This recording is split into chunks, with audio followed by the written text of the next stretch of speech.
నోటీసులిచ్చి వివరణ తీసుకొని విచారణ చేశాకే ఏ భూమినైనా నిషేధిత జాబితా 22A చేర్పాల్సి ఉంటుందని అధికారులు ఇష్టానుసారం అందులో చేర్చడం కుదరదని రెవెన్యూ మంత్రి అనగాని సత్యప్రసాద్ స్పష్టం చేశారు. ప్రభుత్వం జారీ చేసిన నూతన మార్గదర్శకాలను అధికారులు పాటించాల్సిందేనని ఆదేశించారు. సచివాలయంలో జరిగిన మీడియా సమావేశంలో మంత్రి సత్యప్రసాద్ మాట్లాడుతూ, ఒక అధికారి కారణంగా భూ యజమాని హక్కులకు భంగం కలిగితే దానికి ఆ అధికారే బాధ్యత వహించాల్సి ఉంటుందని స్పష్టం చేశారు. రాష్ట్ర వ్యాప్తంగా 22A భూముల సమస్యలతో యజమానులు పడుతున్న ఇబ్బందుల్ని పరిష్కరించడానికి కొత్త మార్గదర్శకాలు జారీ చేస్తున్నామని చెప్పారు.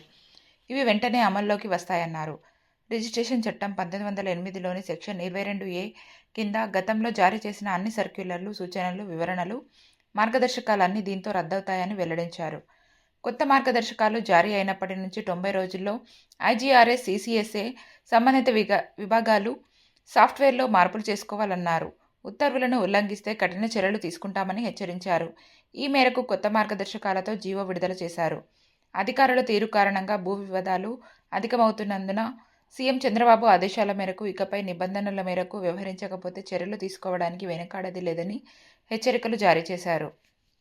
అన్ని కూడా రద్దు చేస్తూ ఈరోజు నూతనంగా 22A జియో కూడా ఈరోజు రిలీజ్ చేస్తున్నారు. అంటే గతంలో మేము ఇచ్చినటువంటి ఈ ప్రభుత్వం వచ్చిన తర్వాత ఇచ్చిన అన్ని సర్కులర్లు కూడా రద్దు చేస్తూ ఈరోజు నూతనంగా అవన్నీ కూడా మీకు నోట్స్ కూడా మీకు అందరికి కూడా ప్రింటెడ్ ఫార్మాట్స్ మీకు కూడా ఇస్తారు. మీరు కూడా చదువుకోవచ్చు, మీరు కూడా రేపు పొద్దున్న రాసుకోవాలి, మీరు కూడా ప్రజలకు తెలియజేయాలి. ఎందుకంటే దాంట్లో ఎక్కడన్నా కూడా అధికారులు స్పందించకుండా ఇంకా ఇబ్బందులు పెడతా ఉంటే కొందరు ఎక్కడన్నా ఆఫీసర్స్ కాదు, పొలిటీషియన్స్ అవ్వచ్చు, ఇబ్బంది పెడతా ఉంటే మా దృష్టికి కూడా మీరు మీ యొక్క మాధ్యమం ద్వారా మాకు తెలియజేయాలని చెప్పేసి ఆ యొక్క కాపీస్ కూడా మీ అందరూ కూడా మేము ఇవ్వడం జరుగుతూ ఉంది. దీనికి ఇప్పుడు మేము ముఖ్యంగా ఏం చేస్తా ఉన్నామంటే ఈ యొక్క ప్రక్రియ నిషేధ ఆస్తుల యొక్క ఏకైక సెంట్రలైజ్డ్ మరియు అధికారిక డేటాబేస్ నిర్వహణ కేవలం ఇన్స్పెక్టర్ జనరల్ ఎవరైతే ఉన్నారో మాకు రిజిస్ట్రేషన్ శాఖ వారి ఆధ్వర్యంలో ఉంటుంది. ఇంకెవరు పడితే అక్కడ వారు 22A తీయటం కానీ లేదా వాళ్ళ దగ్గర తిరగడానికి అవసరం లేకుండా ఆ యొక్క విధి విధానాలు చేసే అన్ని పూర్వమైంది. ఆర్డీఓకి సబ్ కలెక్టర్ మేము ఇచ్చినటువంటి అధికారాలని దాన్ని ఒకే ఒక సెంట్రలైజ్డ్ డేటాబేస్లో దాన్ని మనం తీయాల్సిన పరిస్థితి ఉంటుంది. అలాగే ముఖ్యంగా వ్యవసాయ భూములకైతే వెబ్లాండ్ 2.0 ఏదైతే ఉందో అదే ప్రామాణికంగా ఉంటుంది.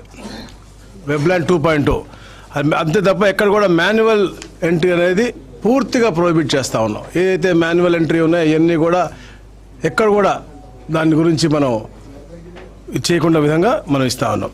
అలాగే ప్రతి వారం కూడా IGRS గారు ఎవరైతే ఉన్నారో వారి వెబ్లాండ్ 2.0 డేటాబేస్ని సింక్రనైజ్ చేసుకుని అందరికీ కూడా ఓపెన్ డొమైన్లో ఉండే విధంగా ఈ కార్యక్రమం చేస్తాను. అట్లాగే అయితే APIAC ఉందో, APMB ఉందో, మ్యారిటైమ్ బోర్డు ఉందో, ఈ పేరుతో కూడా కొత్తగా భూమి వర్గీకరణ కూడా ఇప్పుడు చేస్తాను. ఎందుకంటే ఇవన్నీ లేని క్రమంలో కొన్ని ఇబ్బందులు ఇబ్బంది పడతా ఉన్నారు కాబట్టి అవన్నీ కూడా సపరేట్గా మనం ఈ వెబ్లాండ్లో వాటికి వర్గీకరణ చేస్తూ ఉన్నాం.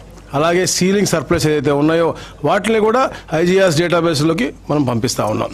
నోటిఫైడ్ ఆస్తులన్నీ కూడా రిజిస్ట్రేషన్ కాకుండా నిషేధించాలంటే రాష్ట్ర ప్రభుత్వం గెజెట్ నోటిఫికేషన్ జారీ చేయాల్సిన అవసరం ఉంటుంది.